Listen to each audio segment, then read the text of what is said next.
up and sit down.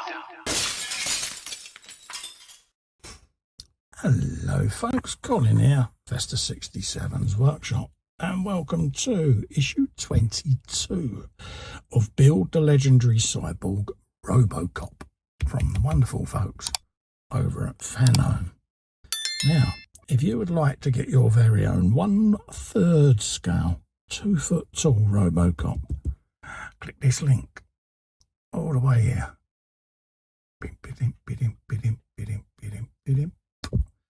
Head over to the Fanhome website, hit that subscribe button, and you too can be building one of these along with me. And who doesn't want to build one of these? Come on, let's be honest.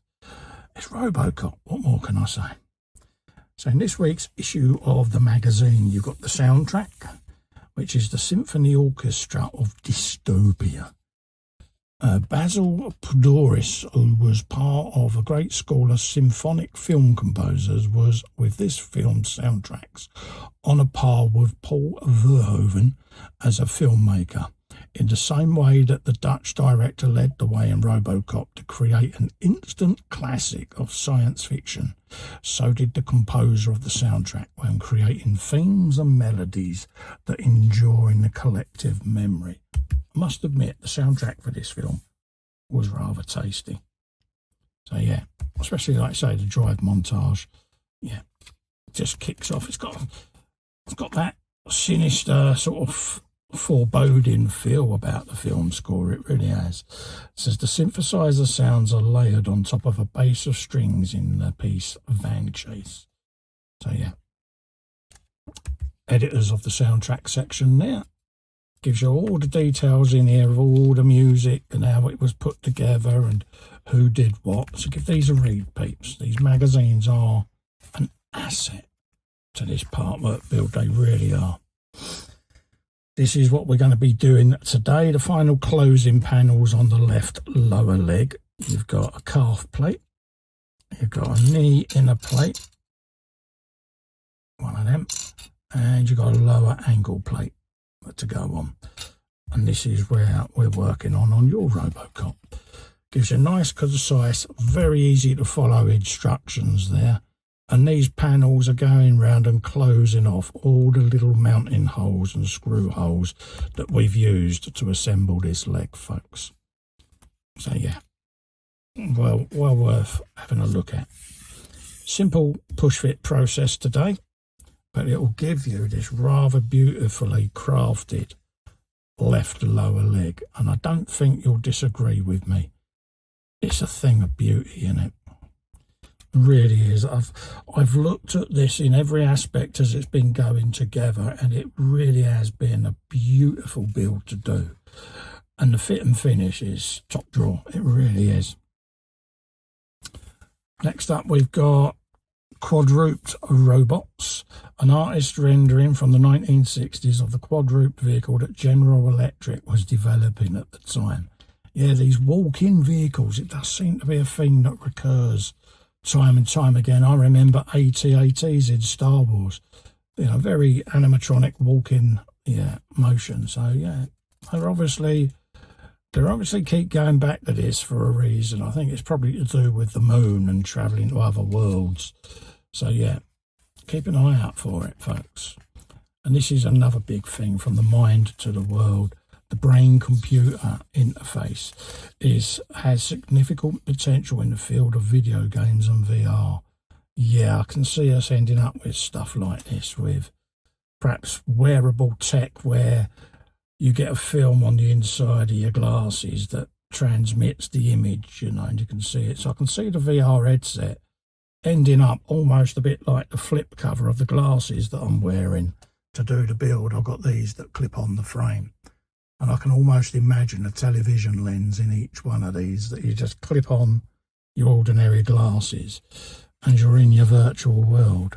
Would be kind of cool. It'd be a bit better than the rather large headsets people have to wear at the moment, but it's certainly an idea. And then obviously measuring brains and things like that, and yeah, it's certainly, especially if anyone's had a head injury or memory impairment or things like that, if they could have some kind of gadget that they could attach or insert that would give you that back. I think it potential of it is massive. It really is. Asking what it's for. This is all the wearable tech that you can get. A Vision AVTR is a concept vehicle that Mercedes-Benz has presented, an automobile connected directly to the brain. So you're driving it on your very own brain waves, folks. What a concept, but what a beautiful looking vehicle as well. Something about the design of futuristic cars and things like that. But then I remember the 70s when they said we'd have other cars. I'm yet to see one. So yeah. There you go. So that's that issue of the magazine. So we're going to have a nice easy build day today, folks. Nothing too technical. So I'll just lose my instructions at the back there, just so that I can see what's going on.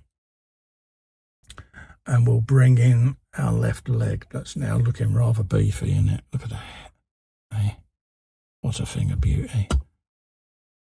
Honestly, I've had this sat on the bench for a few days now, and I just keep sitting here staring at it. So yeah, so that's what we've got all built up, ready to go for the next few issues, folks. And we're going to be putting on the plates now that cover all of this, all these little recesses, okay? Just to make them look a bit more snazzy. So we've got these little embellishments that are going to go in.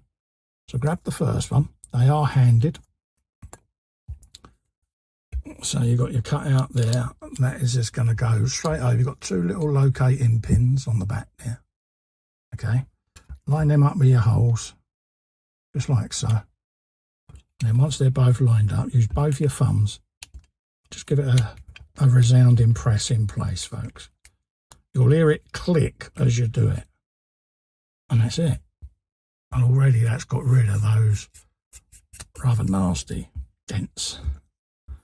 Same goes with this closing panel here, like so. Two tapered little pins. Line them up with the holes, like so. I'll just check the bottom one's near engaged, which it is. Do the same. Just press it home. Like that. And then once it's home, I then work my way around the edges, just to make sure we got no protrusions. And look at that. Already that's looking a lot better, isn't it? There, oh dear. And then by powers of deduction, that should leave us now with this nice little ankle closing plate. That's got a nice little nut head on there. Again, same process. Two pins on there. They'll locate in the holes, like so, and then again just press with both your thumbs like that. And that, believe it or not, is in place, and that has closed that leg off beautifully now, to the point where it's now a finished article. And when you look at that, what a thing of beauty. Absolutely stunning. Yeah. There you go, folks. You will not be disappointed to see that, will you? So that's where we're at now. We've got the left leg done. So don't forget, if you would like to subscribe to this and get your very own RoboCop, folks, click this little linky kins along the bottom there, all the way along. Bop.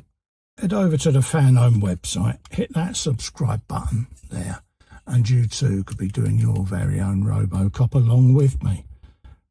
I don't think you'll be disappointed, I really don't. Every aspect I'm looking at on this, I'm just loving.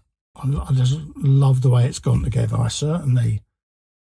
I'm shocked at how heavy it is. It really is a massive, massive piece of art. It really is. And I think this is gonna look good on your display for the world to see. I don't think you'll be disappointed, folks. I certainly am not.